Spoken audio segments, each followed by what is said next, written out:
pas mal d'embouteillages, pas mal de travaux, mais néanmoins, nous allons commencer. Donc, nous sommes vraiment heureux de vous accueillir pour faire le point sur la COP21. Il y a eu beaucoup de conférences ces dernières semaines, il y en aura encore, et c'est une bonne chose. Cette conférence-ci, son focus, c'est d'essayer de replacer la COP21 dans une perspective. Et c'est pour ça que nous avons invité deux spécialistes qui sont Annie Dahan et Stéphane Aïkout, qui vont remettre cette conférence dans une perspective. Maintenant, nous avons vraiment une grande chance et nous avons pu avoir la disponibilité de plusieurs responsables politiques de premier plan qui ont pu se libérer pour cette soirée. Et donc, comme vous le voyez, comme vous le savez, il y a Madame Céline Fremont, qui est ministre de la région bruxelloise, il y a Yvan Mailleur, bourgmestre, et il devait y avoir Philippe Lamberts, mais il sera remplacé par Evelyne Uttebroek, qui parlera du niveau européen, parce qu'elle fait partie des Verts européens.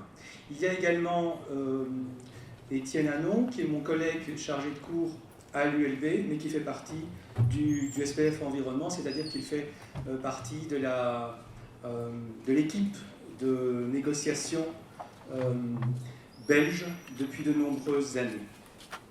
Alors, ça sera donc une soirée très, très riche et une des difficultés va être de respecter le timing. Je sais que ça serait peut-être un peu frustrant, mais on va devoir le faire pour qu'on puisse laisser la parole également à la salle. C'est important que vous puissiez profiter de la présence de nos orateurs pour pouvoir poser des questions et donner un avis. Et je voudrais aussi remercier plusieurs structures grâce auxquelles cette conférence est organisée. Tout d'abord la Fondation Bernheim, qui est une fondation qui finance beaucoup d'activités en Belgique, et notamment tout un pôle sur société environnement, société et climat. Nous avons organisé déjà plusieurs conférences, même dans cette salle, grâce à la Fondation Bernheim.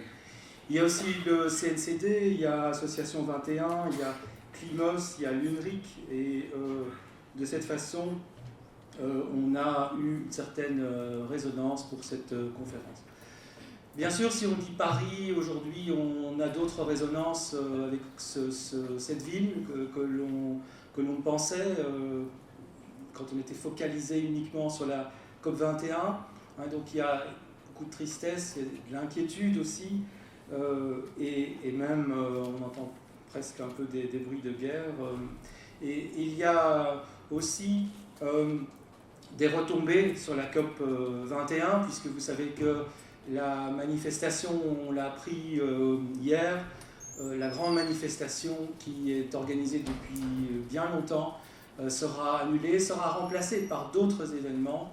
Et en Belgique, le Climate Express a réussi à réunir près de 10 000 personnes qui devaient partir. J'ai entendu qu'il y en a qui sont partis en kayak, Madame la ministre, vous m'avez dit. Donc, bon, il pleut, et ça ne posera pas trop de problèmes pour eux. Il y a toute une série de personnes, je crois qu'il y a 350 personnes qui vont partir en vélo mardi prochain, donc ça se fait. Et toute une série d'autres initiatives.